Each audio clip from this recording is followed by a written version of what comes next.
The University of South Afrika SRC says it's moving ahead with its court challenge.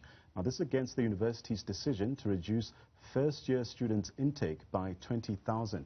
The SRC wants the court to set aside the decision by the Higher Education Minister, Dr. Blade Nzimande, to cut Unisa's first-time entrants.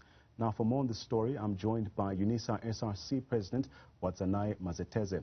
Wadzanai, a pleasure to have you on the program. Let's kick off by asking, what action are you planning to take against the minister?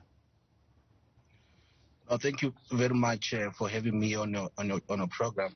Obviously, you know by now that we're in court. We fundamentally disagree with the position of the minister, but also we disagree with the position that has been adopted by University Council in agreement with the minister. We're happy that obviously the judgment currently has been reserved, but we have won already on the issues of agency. The court has already agreed that there is agency to this matter, and now obviously they're going to deal with the substantive issues coming forward. We're looking forward to a positive response from the court. But however, that is not the end of our struggle. We are escalating action as we speak now. As the EFF Students Command, we have agreed that we need to then try so hard to push the Minister of Education out of office. I think he's doing a disservice to the sector across board, but also a disservice to the state. A quantum of his decisions that he has made over the past few months really demonstrate that he's sabotaging the mandate of his office, which is that to provide access to higher education, skills development and training. Wadzanai, let's speak about the effect that this order by the Higher Education Minister has, especially on those first-time students who are hoping to further their education. Yes, I mean, we all know that education plays a critical role in the lives of many of our people, primarily, obviously, as a source of enabling them to cross the barriers of poverty, but also to correct the historical, injustices that have happened to most of the people.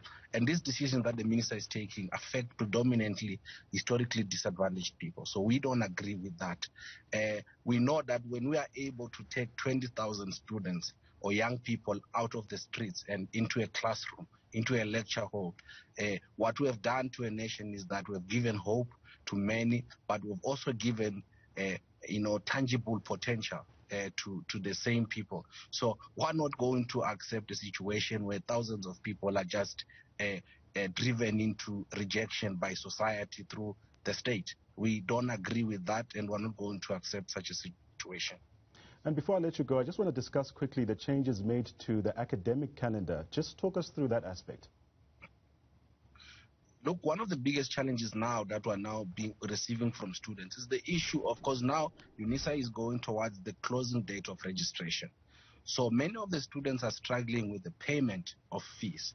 Why? Because at a time you're supposed to pay about 30% of the overall registration modules, which would be 5 ordinarily. So if you're supposed to pay 10,000, for instance, as your school tuition fees, Unisa would request you to pay about 3,000 of that amount, right? Now, students are now forced to pay something like 6,000 upfront. Why? Because they are registering across board. But the most also critical challenge that is created is the fact that students that are studying under NSFAS, for instance, have got academic requirements that they must achieve. 50% of their modules must have been passed. So generally, if you compress the academic calendar into one super semester, you're pushing students' success rate down. And when the success rate down, the impact is that the students in 2022 are going to lose funding simply because you have not created a conducive environment for them to succeed. Unfortunately, we'll have to leave our conversation here because of time, but very important to touch on, especially as the academic year is expected to resume this month. Well, still